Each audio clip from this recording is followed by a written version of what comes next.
Hey folks, it's Casey KD. and we are the co-founders of Hey, Helping Empower Youth.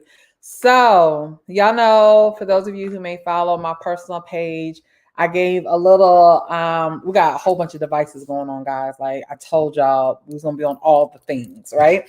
Um, so got a couple went and just really shared that we had some big news that we had been kind of dropping some breadcrumbs about lately, that it was big, that it was going to like change the game. And today's the day, right? So we worked behind the scenes to make sure that things were what they were. Hey, mommy, what they were, and they are. And Hey has a permanent home, y'all. We now have a permanent space. Permanent space. Permanent space. To be at. Yes. Y'all should be, hands in the air, spirit fingers, fist pumps, right fist in the air, power to the people, the whole nine. Y'all should be all the things running around the house, because if y'all know anything about what we've gone through, we have been in school buildings, classrooms, community centers, church basements, garage, living room, front yard, backyard, driveway, right? We've been all over the place, and now we have a permanent space. However, there's a little catch. There's a little catch to this permanent space that we have.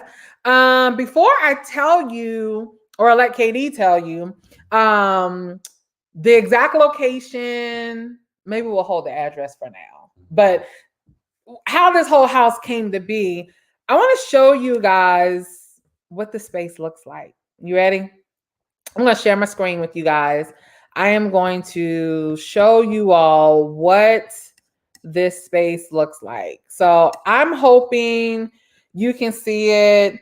We're also checking these other devices to see if it is showing. Give us a moment. Just want to make sure it's coming through. Nope, y'all can't see because I'm looking at myself and y'all can't see the screen.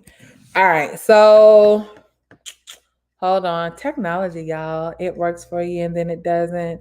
Let's do application. Let's do here we go. Here we go. All right. So I think now you all can see it. So this is the outside of the house, right? This is the exterior of the home. You'll see that the ramp is in some disarray, right? I think that's being nice. I'm calling it disarray. Excuse the man and his cigarette, but again, you can see it needs some work. Well, that's the outside, guys. Here's the inside. This is the kitchen, as you can see, parts of the bathroom. And folks over here, I know you can't see the screen. We'll share on Instagram. This is the living room, dining room area. Again, pictures of the wall. Another picture of the bathroom here. Here's where some holes in the wall were placed. And we'll give you the backstory around that as well. And then again, part of the living room here in the ceiling. So I'm going to stop sharing for a moment and just, again, revel in the fact that we have a permanent space, y'all, over here in IG World. And we're excited. But as you can see, that it needs a lot of work. And this is where you come in. We need you to help support what it is that we're doing. So what is so awesome about this house, and I see some folks have already pinned it. Whose house is this, Marks? This is the home of the late Catherine Johnston. Hey, Quint. Who was indeed murdered by the police in a botched raid, in a botched drug raid.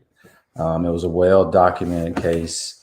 Went worldwide in the news with it, and she was over 90-year-old lady who was minding her own business, and was incidentally killed by the police. Yes. So the house has sat empty for 15 years. Mm-hmm. And the homeowner was looking for the right opportunity to be able to honor Miss Johnston in some way. Yeah. And fortunately, our story came along and came across their doorstep, their company's doorstep, and here we are with it. So we really want to be able to honor Miss Johnston's life in the best West Side way that we possibly can. Absolutely. Yes, Jason, that's exactly what what happened and what she did. Just to give you guys a little bit more detail, and again, this is not to politicize what happened. That's not what we're here for. But it is important for us to tell the story of Miss Johnston and why it's important that this fits so well with what we are doing currently. I told y'all there were some holes in the wall, right? In one of those pictures, and you saw 3 big holes. She shot back, y'all. She fired back. And with a 38 special. With a 38 special. She was 92, y'all. She was 92 and she was packing, right? I guess she was the first Medea. I don't know. But I know that she did not expect for people to come into her home. She did not expect for them to be police officers. And she lived there alone for 17 years. And so that was her way of protecting herself. And again, all she knew was people were entering her home and she was asleep. And she got her 38 special and she fired back because she wanted to live. Now we know what unfolded afterwards and all of the things about why were the police even there? Why was there no knock warrant? Again, this is not to get into those details. You can Google her name and learn what you want. AJC stories, news stories. So that's not our job here. Our job is to do exactly what Katie, one of our board members, has commented, is that it's to honor her. Now, folks are probably saying, what's the connection between the Catherine Johnston house and story and Hay and these boys that you all are working with? Well, we know that as a result of how Miss Johnston's life was taken from her, murdered, killed in her sleep, that there were some contentious relationships with the police department, right? And it unlocked a lot of questions about community policing. We live on Lyra, y'all. I don't know if you can hear the sirens. We live down the street from her. And so we know that this past summer, for those of you who've been following the Hay story, saw that I had a lot of interactions with the police as well when it came to our boys. They're my boys. I don't know if he claimed them like that or not, but they're my boys, right? And so what we have to do is now get to a place where we are building better relationships. Police aren't going anywhere. Again, Hay as an organization has no stance politically. That is not our job. I want to keep our 501c3. Okay. So I'm not here as an organization to talk about the stance of how police should fit into the community. But for right now, they are members of the community. And we need to make sure that when they encounter our young men, that both entities are encountering each other with as much respect as possible. And that goes both ways, right? Much respect as possible, but also to give the community and the police department and the city a chance to right or wrong, honestly, to, in some sense, redeem themselves in what it is that occurred and what happened. And what better way than for someone who was referred to as mother in the community to be able to allow her home to be a place where young men can continue to be nurtured and poured into and invested in, and really given an opportunity for them to grow and to flourish. We had an opportunity to meet the neighbors. The same ones, many of the same neighbors that lived there when she was alive, pretty much. Yeah. And they were a little skeptical at first, rightfully so, right? I mean, we know that there's a lot of change happening in the city. There's a lot of change outside my door. There's a lot of change next door, right? And so the idea that people are coming into the space, flattening houses that have been there for generations, building these new edifices that do not fit the spirit and the design of the neighborhood, and our goal is not to change the house, is not to change the exterior. Side note, the reason why this house is so important is because, and I've said this before, some of our young men don't get peace at home. And when they come here and we're doing programming and they're sitting on the couch, there are times where they'll fall asleep in the corner of the couch. They'll kick their shoes off. Sometimes don't take their shoes off, but put their feet up, right? And so then we got to talk about that. But they feel at home. So for as much as people were helping us find buildings, so shout out to Harold Harnett. Thank you so much for your exhausting search. Tommy Bottoms. Tommy Bottoms. Tommy, real estate agent. Yes. Nothing ever came through. And I really believe, now this is where my personal faith kicks in. It wasn't meant for us to be any other place, but right where we are going to be. And it gives us an opportunity to honor her, to provide a home-like environment for these young men, but also give them a real-time example of what it means to create legacy, what it means to honor someone who has gone before you, and to give them something bigger than themselves. You can instill in someone the value of taking care of a building, but when you can attach somebody's life, their blood, their name, their spirit to that place, then it makes it much easier for you to respect it, we hope.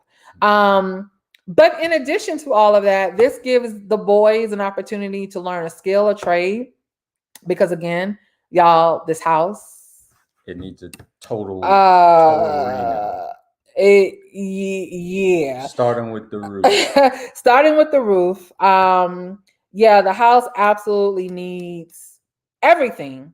As you can see, it absolutely needs everything. And so we are imploring you to support however you can. That also includes manpower. I promise you that includes dollars. That includes you helping us get in front of corporations, getting in front of people that can really make a difference in how we're able to get this house renovated. It includes knowledge and skills too. Yeah, for sure. Those available as well. Because we want the boys to put their blood, sweat, and tears into this building too, and that means helping whoever it is that's going to help us renovate this, that they'll be right alongside them doing that. With that, we need your help. You see that this house is in complete disarray, right? And again, that's putting it lightly. The house has sat untouched since the day they took her body out of the house. Her family remained in possession of it until 2013, when the current owner literally saw that it was up for market and did not want someone outside of Atlanta to come in and to do what everybody else has been doing, which is to flip it, renovate it, sell it, make a buck off of it, what have you. And they were waiting for some organization to do something with it. And that's us. So y'all, this is going to be a whole village type project. Yeah. We are applying for grants. We are, putting our sponsorship decks together because we do believe in corporations paying their tithes and offering. Shout out to Andrea Miller. I love that analogy. They do. They got to pay where they stay, right? And so we're putting sponsorship decks together, but it would be so awesome to have our community support as well, to have our community support financially, knowledge, skills, time. There's something that everybody can do, even if you don't have the money, to sow into this. You may know somebody, maybe your job can sponsor the toilet, the door, the sink, the hinge. The hinge, right? So don't discount how you can support because you can't write a check, right? I think we really need to get past that, because when we get past that, the only support we can give is $1, we really do miss the mark as community. And so this is an opportunity for us all to get involved, for us all to kind of get our hands around this, and do something good, not just for Ms. Johnston, but for these young men that we've been serving every single day. It's important for them to have a space where they can be a bit more relaxed, because this is still our home, right? This is still where we live. So there's only so much that they can do. And we want to make sure that they have an opportunity to also make it something special for themselves. So we are asking tonight for you to donate, right? There's so many ways that you can. We are asking that whether it's $2, $5, $5,000, whatever it is that you have, that you make a investment in the work that needs to be done. Grants, if you don't know that world, can take a long time to come, which means that we may not see any funding until July, August, September, really, when it comes to this particular project. But we don't want to wait that long. We don't want to say to corporate funders and to grant makers, we can't do this without you.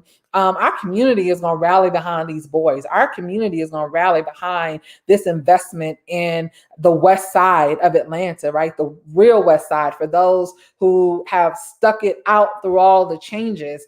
It's time for us to rally behind those people. And so it's necessary for us all to do our part. And so there are tons of ways that you can give. You can give through text, right? So you can go to your text message and you can open up and text "Hey Atlanta" to 707070. That'll take you to our Pledge Link grant page where you can make your donation there. You can donate paypal.me/Hey Atlanta. You can, and somebody can put these in the comments for me. That would be awesome if you could help me that way. But you can donate through Cash App using the cash tag, helping empower youth. Again, paypal.me/Hey Atlanta. Go to the website and click on the donate button. You can go there and do that. Or again, you can text "Hey Atlanta" to 707070, which is a quick and easy way. Thank you, brother. Thank you, Jason. Yes, if y'all can throw up there. Oh, and I can post comments. I'm still learning technology here, y'all. But my brother got it. Thank you, sir. So we'll put those up so that you can see that. But if you're on Facebook, if you have any questions, we'll stay on maybe for another 5 minutes. If you have any questions about any specific ways that you can help, we'll take those questions. We got Cash App donations coming in. Thank you so much to my sister Heather. Love you. Thank you so much. Yep, I will pin the comment once the live is over, Laura. But again, y'all, please, if you have any questions, if you have any comments, even if it's just well wishes, prayers, love, light, positive vibes, all the things, right? Send them our way. And this is a huge endeavor. I don't know if anybody is ever taken on the responsibility of renovating a whole entire house. Y'all, because I don't want to get in trouble. I don't want to get into too many specifics. But the bigger blessing in this house is that it's darn near free. And I'll leave it at that. And how I get to learn how to renovate a house in the process. I mean, I paid to go to school to be able to do that. So I mean, that's pretty awesome that I get to learn it at the same time. Yeah, y'all, it could not have been a more perfect situation for us. And so now it's time for us to get dirty, get gritty, and get into the trenches. But we want you there with us. So again, please consider donating tonight. You can go again to thepledgelink.com. You can text Hey Atlanta to 707070. You can go to Cash App. You can go to paypal.me/Hey Atlanta. And so that is the quickest ways for you to send a donation. And then if you want to join us in how do we have a goal, Salita? Yes, honey. For the house alone is going to be about $200,000. We are definitely approaching grant funders, corporations, that kind of thing to get the bulk of it. But I would love to be able to say to folks, look, the community got involved and the community donated X amount. So we have a goal of $200,000 for just the house. But when we move into the house, we will formally be moving into 7-day-a-week programming, which means we're also fundraising for operations and programming costs as well. Because y'all, the spring is here, which means that these boys are already back on the corner and we've got to get a step ahead of them. And we are, but this will also give us an opportunity to always be 5 steps ahead of them. And so, so the total that we are fundraising is $500,000. I think this is easy between all of these corporations that have headquarters in Atlanta who are going to pay their tithes and their offerings, right? Between those corporations, between us working with our local officials, right? Because y'all know I'm okay with calling people out. Who want to be hired and rehired again this year. So, you have to keep that in mind. Right. I mean, Hey can't endorse anybody, but we can speak up for those who are on the ground with folks, supporting those who are doing the grassroots work, right? So between corporations, grant funding, and I think grassroots fundraising, we can hit our $500,000 goal. Easy. I think it's light work. It's going to be light work, right? But it requires you.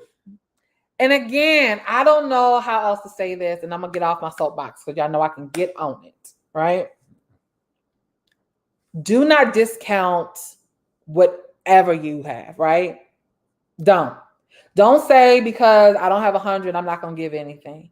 Can you imagine if everybody just gave $10? Like if everybody gave $10, we would make so much more just in life, make so much more than the few people who could give the 100, right? By when this is going to be ongoing.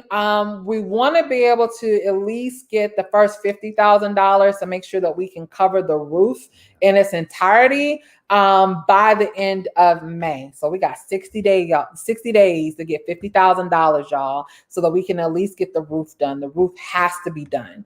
And then we will have an ongoing fundraiser for the remainder of it. I'm hoping that by September, the house will be completely ready for us to utilize. But it's super important for us to know that every bit matters. Every bit matters.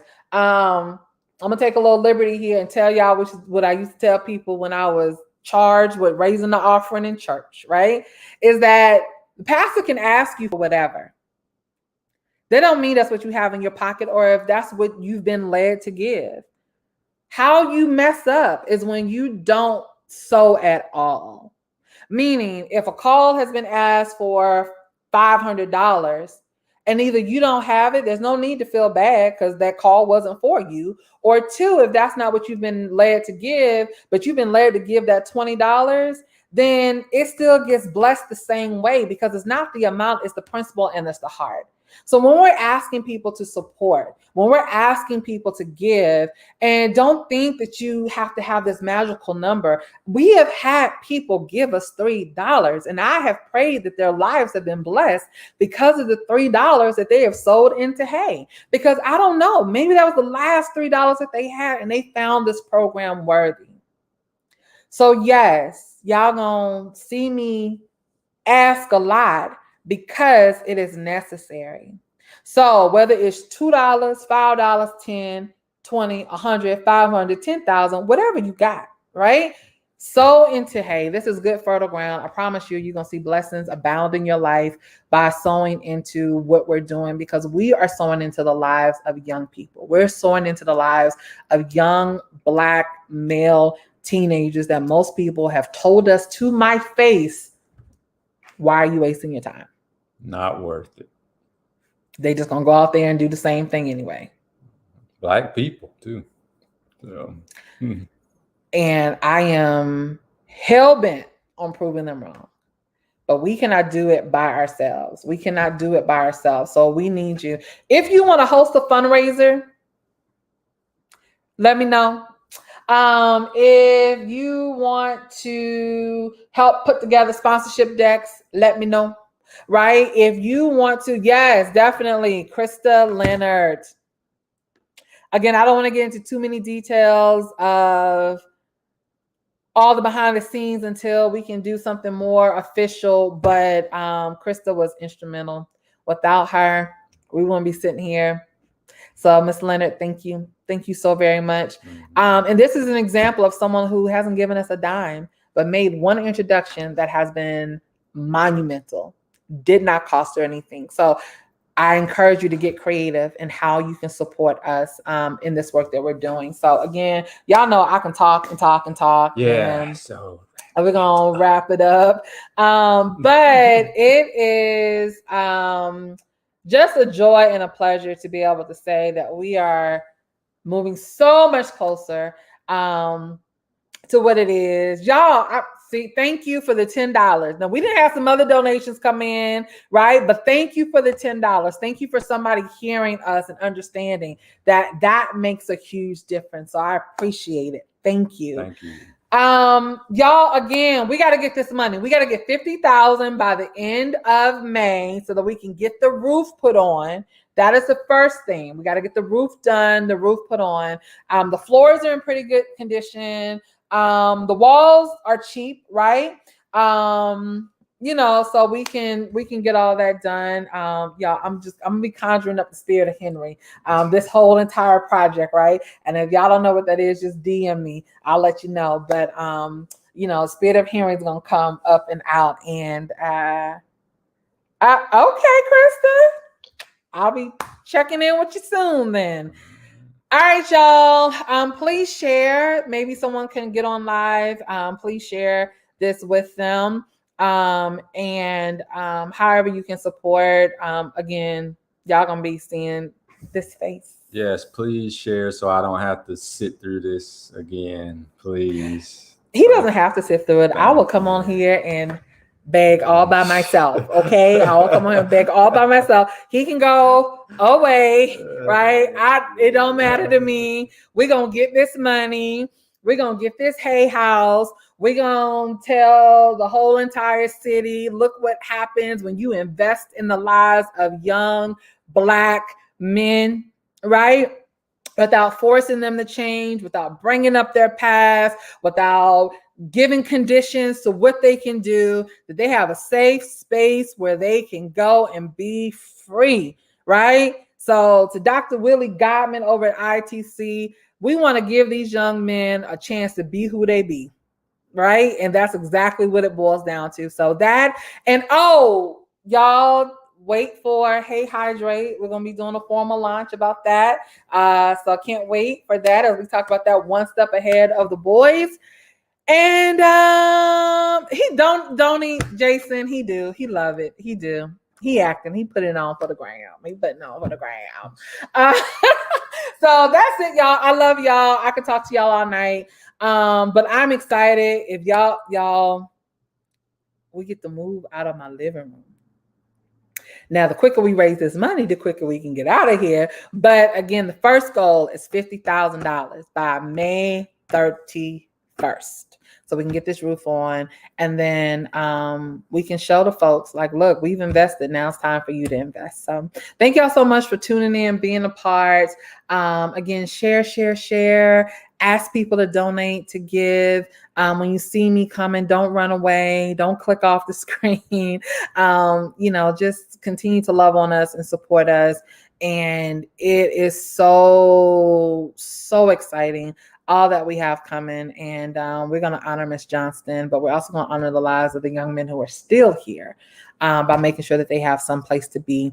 So yes, y'all keep tagging all y'all's city council folks, y'all's mayors to be, y'all tag all y'all folks in foundation giving and development offices and all that good stuff. There's money in this city, y'all. There's tons of it. So there should be no need that any youth serving organization in this city, not even just, hey, no youth serving organization in the city should go without. Should not. Because if I was running for mayor, if folks want to come to my city, I would tell them that in order for you to put your headquarters over here or build your brand new building, your brand new edifice, right, over in the Quarry Yards, this is how much money you need to earmark for youth serving programs in the city of Atlanta. And here are the grassroots organizations for you to donate that money to if I was running for mayor. So for those of y'all, because I know about 3 people running for mayor who are connected to the folks on here, right? Gonna give them that little tidbit if they want some votes, right? These new people coming in, you got to pay where you stay. And the best way to do that is to invest in the lives of young people. So, all right, y'all, that's it. We will see you on the other side. And thanks for spending some time with us tonight.